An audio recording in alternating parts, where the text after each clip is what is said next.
Part 3 of Henry VI, Act 2. Scene 1. A march. Enter Edward, Richard, and their power. Edward.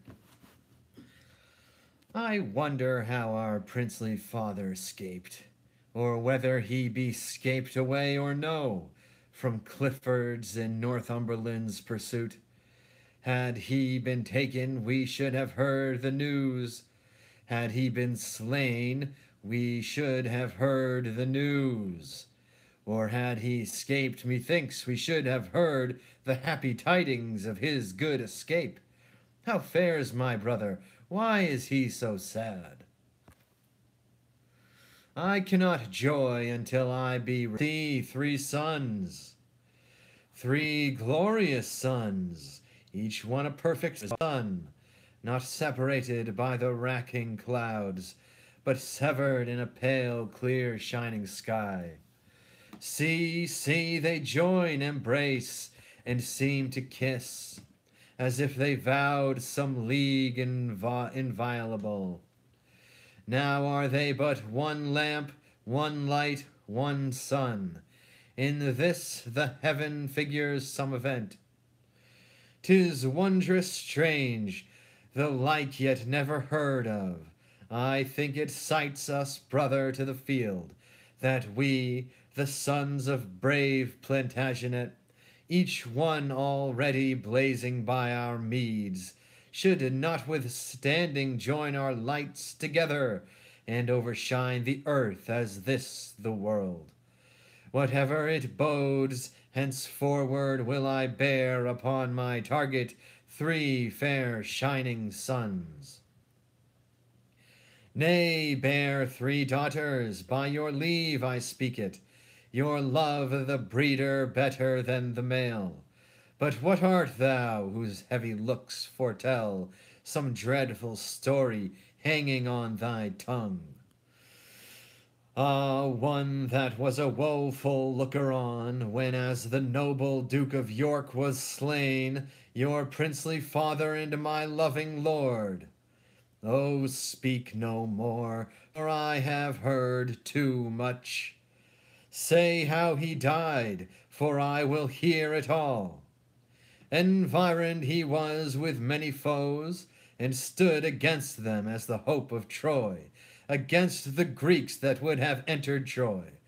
But Hercules himself must yield to odds, and many strokes, though with a little axe, hews down and fells the hardest timbered oak.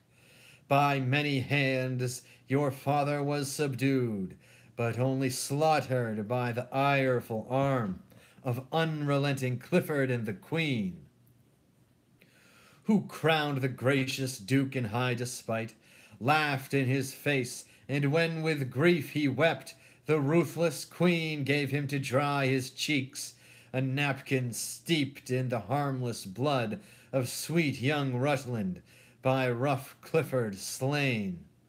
And after many scorns, many foul taunts, they took his head, and on the gates of York they set the same, and there it doth remain, the saddest spectacle that ever I viewed.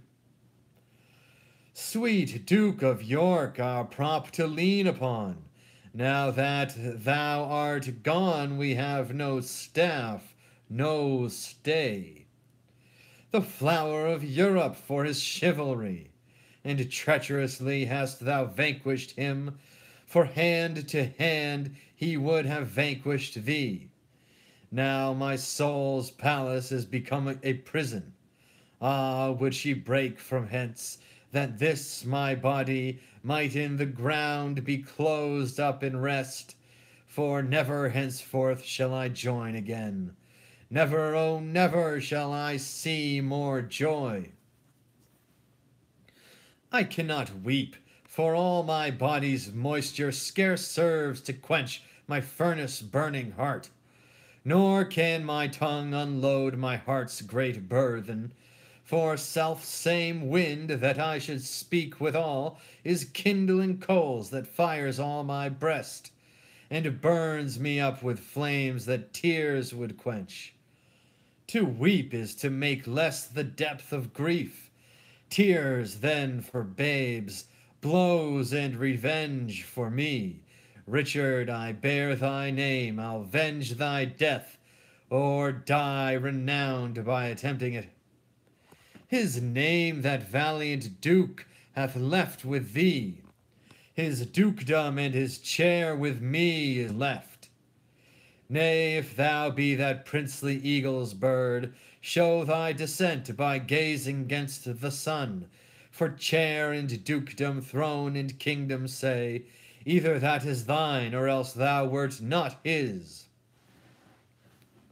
How now, fair lords, what fare, what news abroad?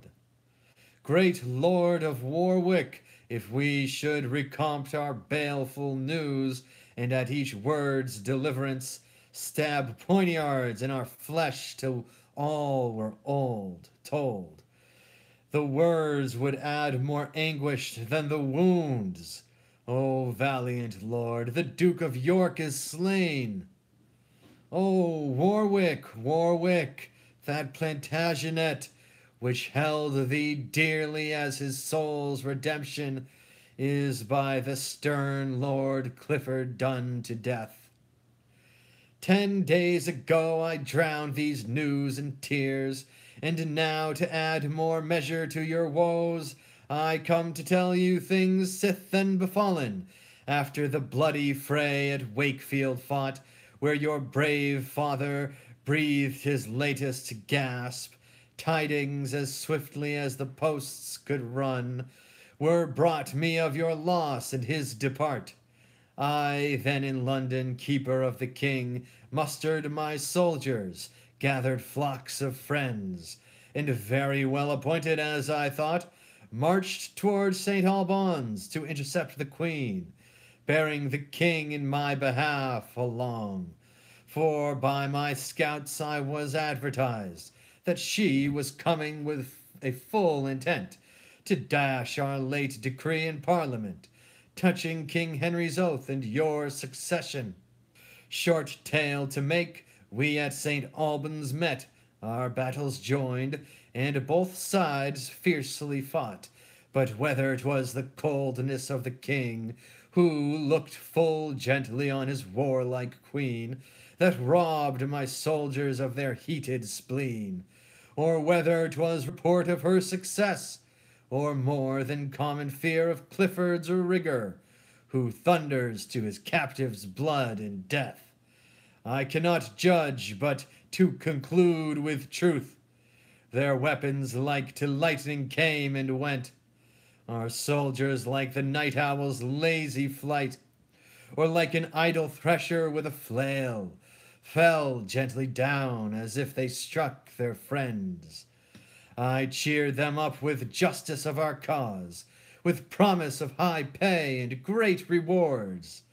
But all in vain, they had no heart to fight, and we in them no hope to win the day, so that we fled, the king unto the queen, Lord George your brother Norfolk, and myself, in haste, post haste are come to join with you. For in the marches here we heard you were, making another head to fight again. Where is the Duke of Norfolk, gentle Warwick? And when came George from Burgundy to England?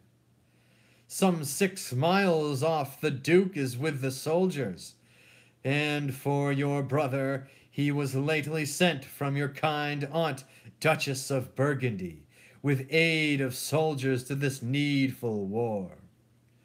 'Twas odds, belike, when valiant Warwick fled. Oft have I heard his praises in pursuit, but never till now his scandal of retire. Nor now my scandal, Richard, dost thou hear, for thou shalt know this strong right hand of mine can pluck the diadem from faint Henry's head, and wring the awful scepter from his fist, were he as famous and as bold in war as he is famed for mildness, peace, and prayer. I know it well, Lord Warwick, blame me not. 'Tis love I bear thy glories, make me speak. But in this troublous time, what's to be done? Shall we go throw away our coats of steel, and wrap our bodies in the black mourning gowns, numbering our Ave Maries with our beads? Or shall we on the helmets of our foes tell our devotion with revengeful arms? If for the last, say ay, and to it, lords. Why, therefore, Warwick came to see you out, and therefore comes my brother Montague. Attend me, lords, ere the proud insulting queen, with Clifford the hot Northumberland, and of their feather many mo proud birds, have wrought the easy melting king like wax. He swore consent to your succession, his oath enrolled in the Parliament, and now to London all the crew are gone to frustrate both his oath and what beside may make against the house of Lancaster. Their power, I think, is 30,000 strong. Now, if the help of Norfolk and myself, with all the friends that thou, brave Earl of March, amongst the loving Welshmen, canst procure, will but amount to 25,000. Why, via, to London we march, and once again bestride our foaming steeds, and once again cry, charge, upon our foes, but never once again turn back and fly. Ay, now methinks I hear great Warwick speak. Never may he live to see a sunshine day that cries, retire, if Warwick bid him stay. Lord Warwick, on thy shoulder will I lean, and when thou failest, as God forbid the hour, must Edward fall, which peril heaven forfend. No longer Earl of March, but Duke of York, the next degree is England's royal throne. For King of England shalt thou be proclaimed in every borough as we pass along, and he that throws not up his cap for joy shall for the fault make forfeit of his head. King Edward, valiant Richard Montague, stay we no longer, dreaming of renown, but sound the trumpets, and about our task. Then, Clifford, were thy heart as hard as steel, as thou hast shown it flinty by thy deeds, I come to pierce it, or to give thee mine. Then strike up drums, God and Saint George for us. How now, what news? The Duke of Norfolk sends you word by me. The Duke is coming with a puissant host, and craves your company for speedy counsel. Why then it sorts, brave warriors, let's away.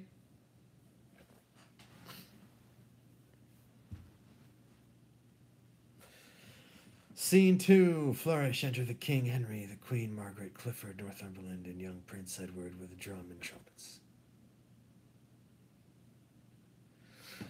Queen Margaret. Welcome, my lord, to this brave town of York.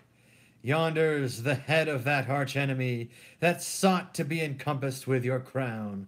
Doth not the object cheer your heart, my lord? Ay, as the rocks cheer them that fear their wrack. To see this sight, it irks my very soul. Withhold revenge, dear God, 'tis not my fault, nor wittingly have I infringed my vow. My gracious liege, this too much lenity and harmful pity must be laid aside. To whom do lions cast their gentle looks? Not to the beast that would usurp their den. Whose hand is that the forester bear doth lick? Not his that spoils her young before her face. Who scapes the lurking serpent's mortal sting? Not he that sets his foot upon her back. The smallest worm will turn, being trodden on, and doves will peck in safeguard of their brood. Ambitious York did level at thy crown, thou smiling while he knit his angry brows. He, but a duke, would have his son a king, and raise his issue like a loving sire. Thou, being a king, blessed with a goodly son, didst yield consent to disinherit him, which argued thee a most unloving father.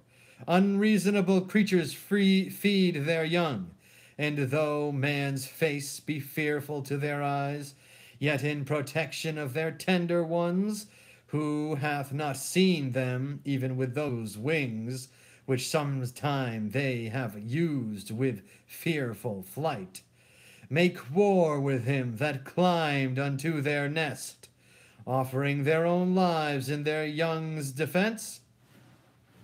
For shame, my liege, make them your president.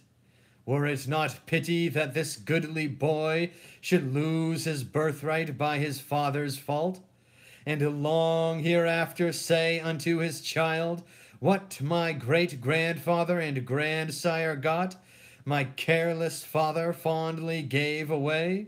Ah, what a shame were this!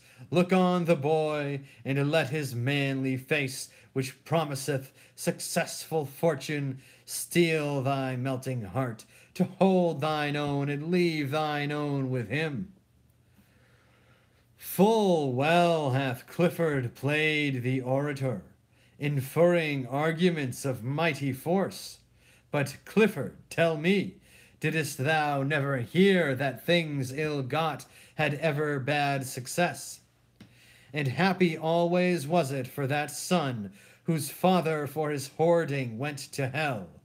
I'll leave my son my virtuous deeds behind, and would my father had left me no more.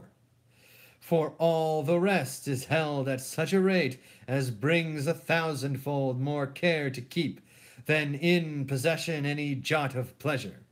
Ah, cousin York, would thy best friends did know how it doth grieve me that thy head is here. My lord, cheer up your spirits, our foes are nigh, and this soft courage makes your followers faint. You promised knighthood to our forward son. Unsheath your sword, and dub him presently. Edward, kneel down. Edward Plantagenet, arise a knight, and learn this lesson. Draw thy sword in right. My gracious father, by your kingly leave, I'll draw it as a parent to the crown, and in that quarrel use it to the death. Why, that is spoken like a toward a prince. Royal commanders, be in readiness, for with a bandy of 30,000 men comes Warwick, backing of the Duke of York, and in the towns as they do march along, proclaims him king, and many fly to him. Darraign your battle, for they are at hand. I would your highness would depart the field. The queen hath best success when you are absent. Good my lord, and leave us to our fortune. Why, that's my fortune too, therefore I'll stay. Be it with resolution then to fight. My royal father, cheer these noble lords, and hearten those that fight in your defense. Unsheath your sword, good father, cry, Saint George! Now, perjured Henry, wilt thou kneel for grace, and set thy diadem upon my head, or bide the mortal fortune of the field? Go rate thy minions, proud insulting boy. Becomes it to be thus bold in terms before thy sovereign and thy lawful king? I am his king, and he should bow his knee. I was adopted heir by his consent. Since when his oath is broke, for as I hear, you that are king, though he do wear the crown, have caused him, by new act of parliament, to blot me out, and put his own son in. And reason too, who should succeed the father but the son? Are you there, butcher? Oh, I cannot speak. Crookback, here I stand to answer thee, or any he the proudest of thy sort. 'Twas you that killed young Rutland, was it not? And old York, and yet not satisfied? For God's sake, lords, give signal to the fight. What sayest thou, Henry? Wilt thou yield the crown? Why, how now, long-tongued Warwick, dare you speak? When you and I met at St. Albans last, your legs did better service than your hands. Then 'twas my turn to fly, and now 'tis thine. You said so much before you fled. 'Twas not your valor, Clifford, drove me thence.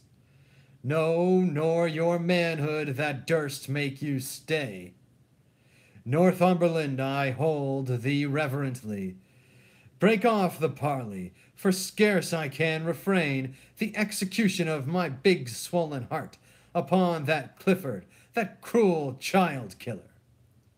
I slew thy father. Callest thou him a child? Like a dastard and a treacherous coward, as thou didst kill our tender brother Rutland. But ere sunset I'll make thee curse the deed. Have done with words, my lords, and hear me speak. Defy them, then, or else hold close thy lips. I prithee give no limits to my tongue. I am a king, and privileged to speak. My liege, the wound that bred this meeting here cannot be cured by words, therefore be still. Then, executioner, unsheath thy sword. By him that made us all, I am resolved that Clifford's manhood lies upon his tongue. Say, Henry, shall I have my right or no? 1,000 men have broke their fasts today, that never shall dine unless thou yield the crown. If thou deny their blood upon thy head, for York in justice puts his armor on. If that be right, which Warwick says is right, there is no wrong, but everything is right.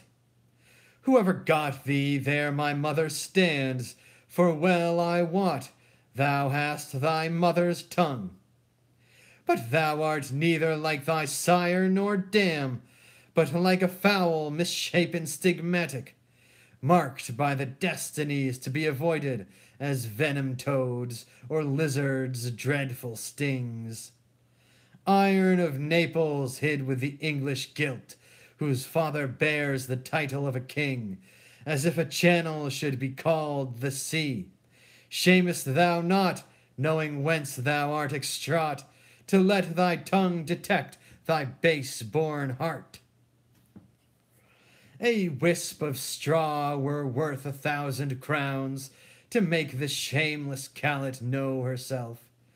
Helen of Greece was fairer far than thou, although thy husband may be Menelaus, and never was Agamemnon's brother wronged by that false woman as this king by thee.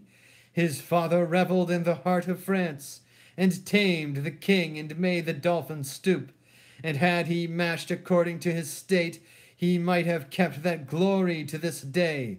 But when he took a beggar to his bed, and graced thy poor sire with his bridal day, even then that sunshine brewed a shower for him, that washed his father's fortune forth of France, and heaped sedition on his crown at home. For what hath broached this tumult but thy pride?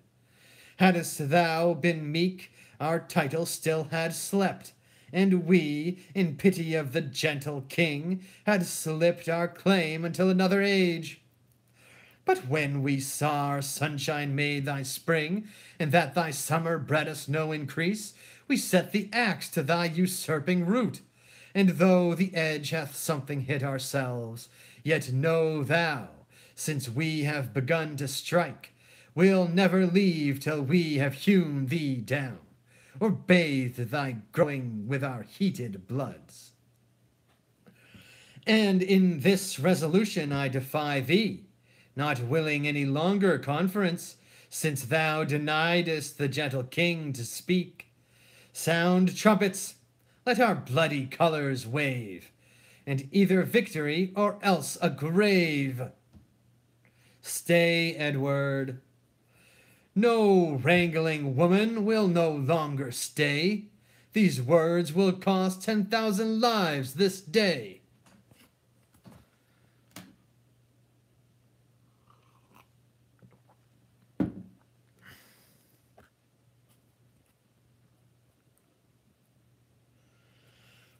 Scene 3. Alarum's excursion enter Warwick. Forspent with toil as runners with a race, I lay me down a little while to breathe. For strokes received and many blows repaid have robbed my strong knit sinews of their strength. In spite of spite, needs must I rest a while.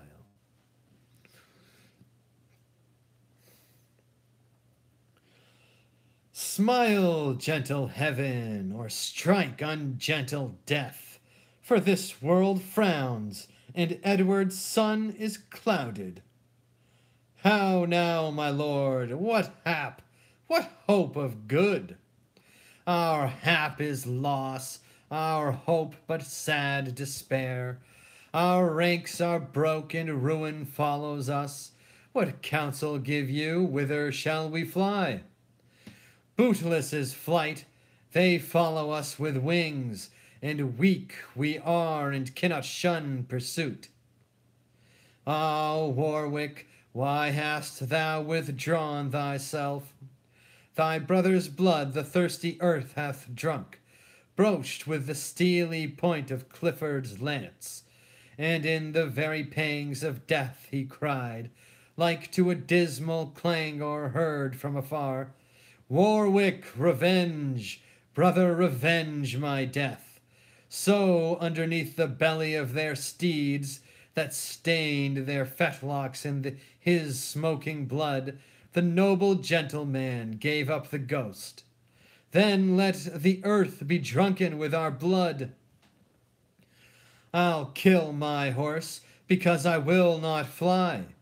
Why stand we like soft-hearted women here, wailing our losses whiles the foe doth rage, and look upon as if the tragedy were played in jest by counterfeiting actors?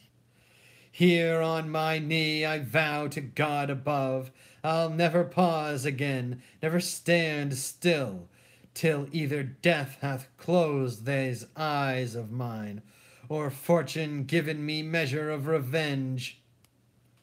O Warwick, I do bend my knee with thine, and in this vow do chain my soul to thine, and ere my knee rise from the earth's cold face, I throw my hands, mine eyes, my heart to thee. Thou setter up and plucker down of kings, beseeching thee, if with thy will it stands, that to my foes this body must be prey, yet that thy brazen gates of heaven may ope, and give sweet passage to my sinful soul. Now, lords, take leave until we meet again, wherever it be, in heaven or in earth. Brother, give me thy hand, and gentle Warwick, let me embrace thee in my weary arms. I that did never weep, now melt with woe, that winter should cut off our springtime so. Away, away, once more, sweet lords, farewell.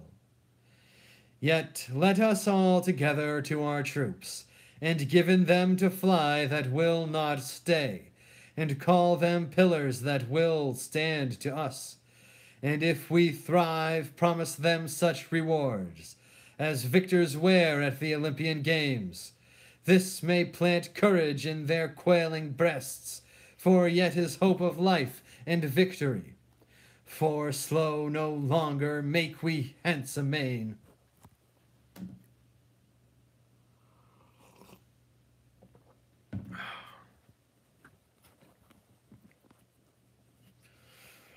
Scene 4.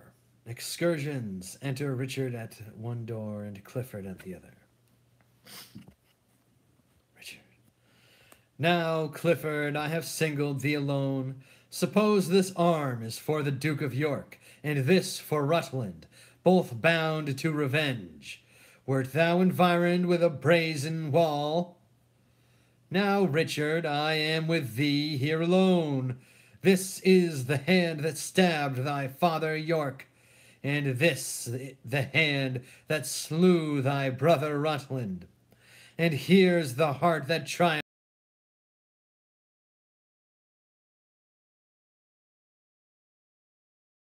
Execute the like upon thyself, and so have at thee.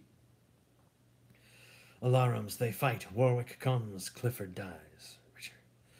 Nay, Warwick, single out some other chase, for I myself will hunt this wolf to death.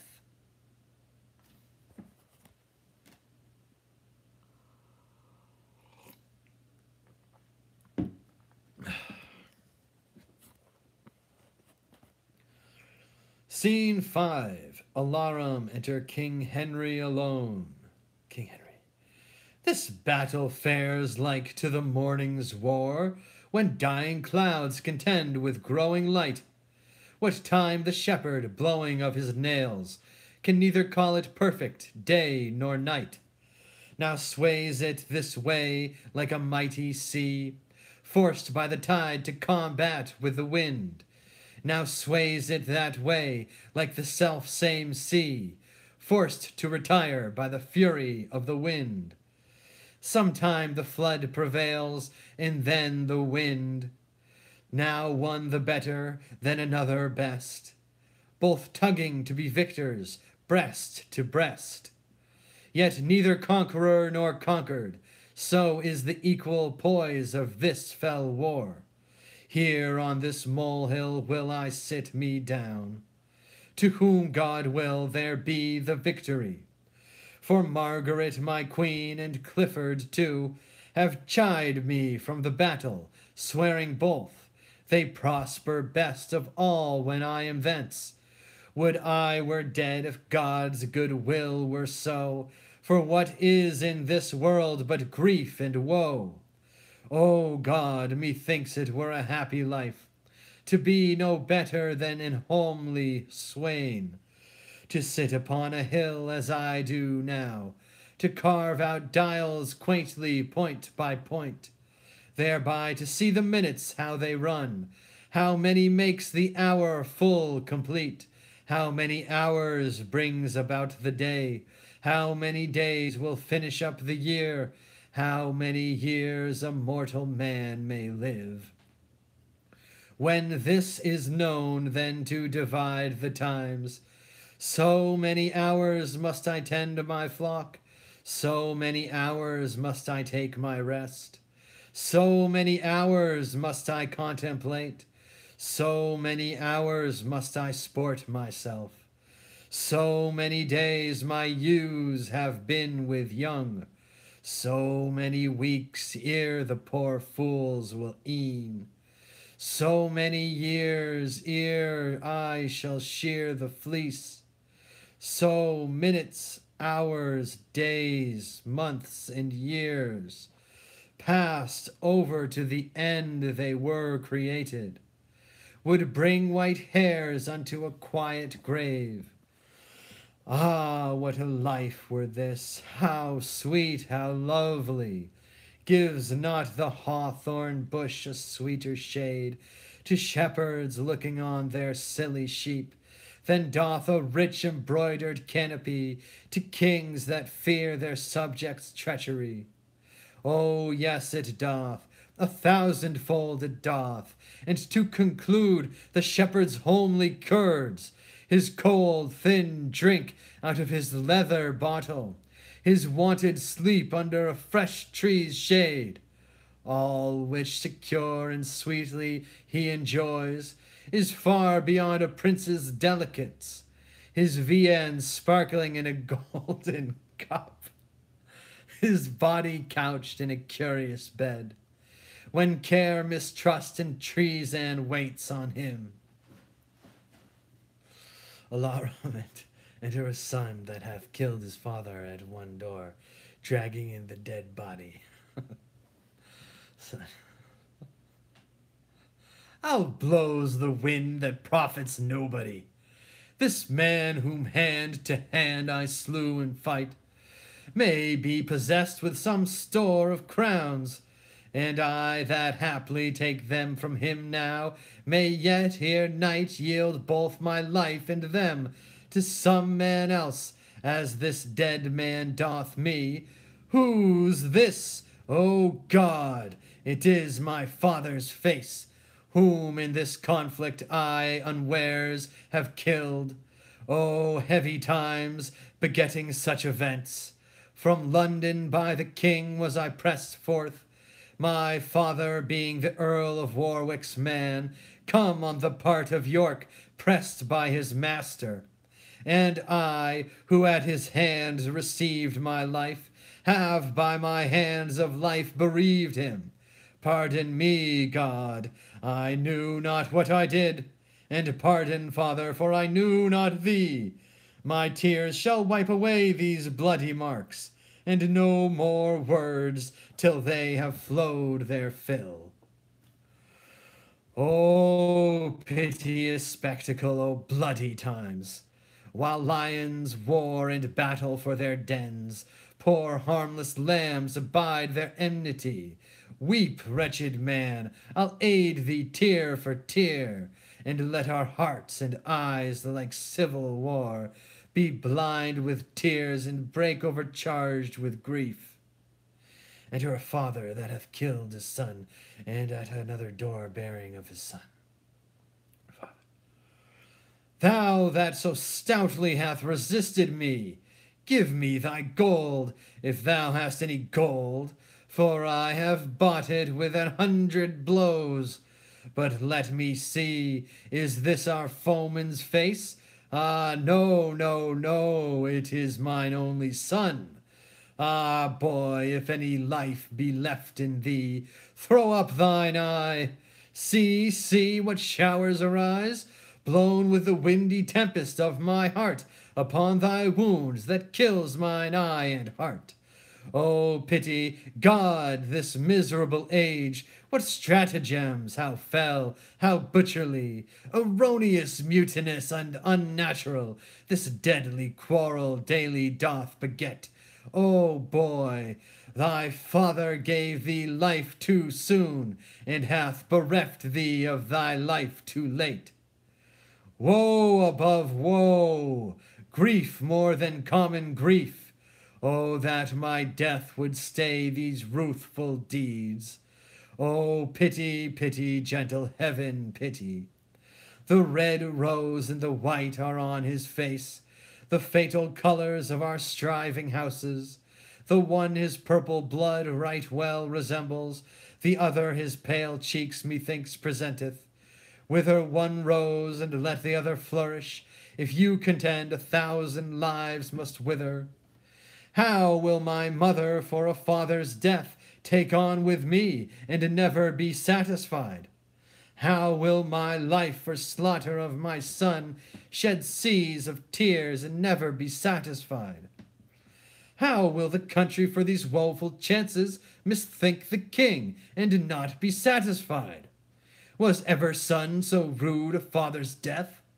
Was ever father so bemoaned his son? Was ever king so grieved for subjects' woe? How much is your sorrow, mine 10 times so much? I'll bear thee hence, where I may weep my fill. These arms of mine shall be thy winding sheet, my heart, sweet boy, shall be thy sepulchre. For from my heart thine image never shall go. My sighing breast shall be thy funeral bell, and so obsequious will thy father be, even for the loss of thee, having no more, as Priam was for all his valiant sons. I'll bear thee hence, and then let them fight that will, for I have murdered where I should not kill. Sad-hearted men, much overgone with care, here sits a king more woeful than you are. Fly, father, fly, for all your friends are fled, and Warwick rages like a chafed bull. Away, for death doth hold us in pursuit. Mount you, my lord, towards Berwick post amain. Edward and Richard, like a brace of greyhounds, having the fearful flying hare in sight, with fiery eyes sparkling for very wrath, and bloody steel grasp in their ireful hands, are at our backs, and therefore hence amain. Away, for vengeance comes along with them. Nay, stay not to expostulate, make speed, or else come after, I'll away before. Nay, take me with thee, good sweet Exeter. Not that I fear to stay, but love to go, whither the Queen intends. Forward, away!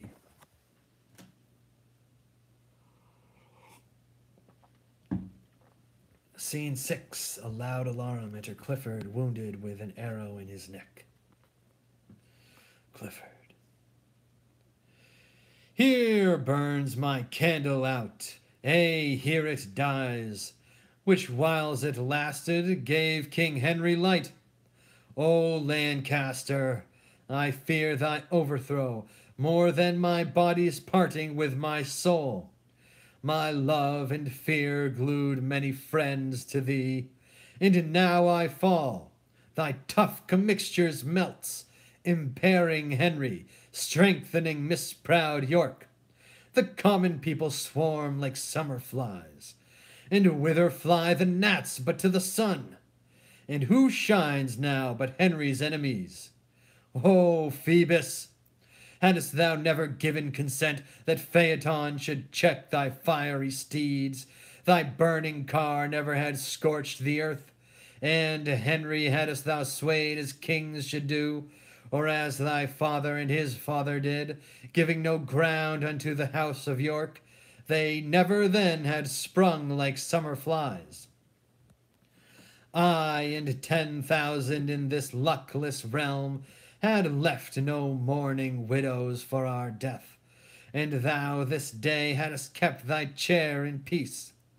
For what doth cherish weeds but gentle air, and what makes robbers bold but too much lenity? Bootless are plaints, and cureless are my wounds, no way to fly, nor strength to hold out flight. The foe is merciless and will not pity, for at their hands I have deserved no pity. The air hath got into my deadly wounds, and much effuse of blood doth make me faint. Come, York and Richard, Warwick and the rest, I stabbed your father's bosom, split my breast. He faints. Alarum and retreat. Enter Edward, Warwick, Richard, and soldiers Montague and George and Clarence. Edward. Now breathe we, lords. Good fortune bids us pause, and smooth the frowns of war with peaceful looks. Some troops pursue the bloody-minded queen, that led calm Henry, though he were a king, as doth a sail filled with a fretting gust, command an argosy to stem the waves. But think you, lords, that Clifford fled with them?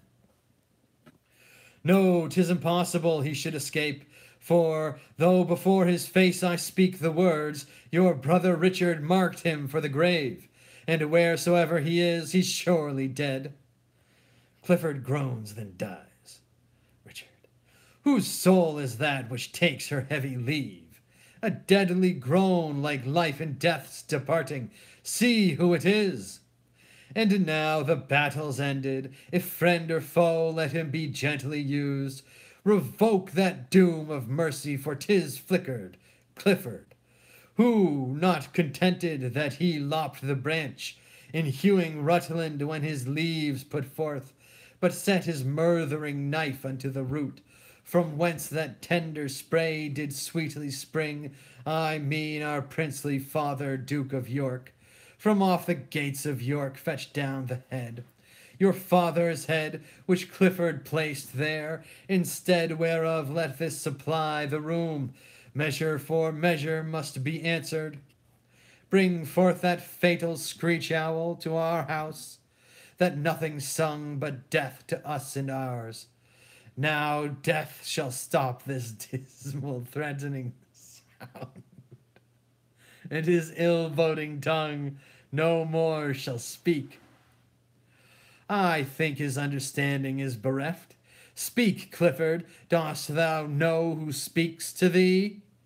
Dark, cloudy death overshades his beams of life, and he nor sees nor hears us what we say. Oh, would he did, and so perhaps he doth. 'Tis but his policy to counterfeit, because he would avoid such bitter taunts, which in the time of death he gave our father. If so thou thinkest, vex him with eager words. Clifford, ask mercy and obtain no grace. Clifford, repent in bootless penitence. Clifford, devise excuses for thy faults, while we devise fell tortures for thy faults. Thou didst love York, and I am son to York. Thou pitiedest Rutland, I will pity thee. Where's Captain Margaret to fence you now? They mock thee, Clifford, swear as thou wast wont. What, not an oath? Nay, then the world goes hard, when Clifford cannot spare his friends an oath. I know by that he's dead, and by my soul, if this right hand would buy 2 hours' life, that I in all despite might rail at him, this hand should chop it off, and with the issuing blood stifle the villain whose unstanched thirst York and young Rutland could not satisfy. But he's dead, off with the traitor's head, and rear it in the place your father's stands. And now to London with triumphant march, there to be crowned England's royal king, from whence shall Warwick cut the sea to France. And ask the Lady Bona for thy queen, so shalt thou sinnow both these lands together, and having France for thy friend, thou shalt not dread the scattered foe that hopes to rise again. For though they cannot greatly sting to hurt, yet look to have them buzz to offend thine ears. First will I see the coronation, and then to Brittany I'll cross the sea, to effect this marriage, so it please my lord.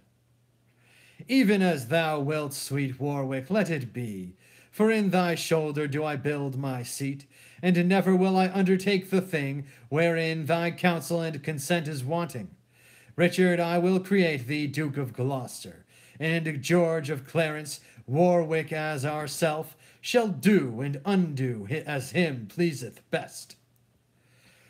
Let me be Duke of Clarence, George of Gloucester, for Gloucester's dukedom is too ominous. Tut, that's a foolish observation. Richard, be Duke of Gloucester. Now to London to see these honors in possession. Amen. Thanks be to God. Jesus Christ, Jah Rastafari. Bless William Shakespeare.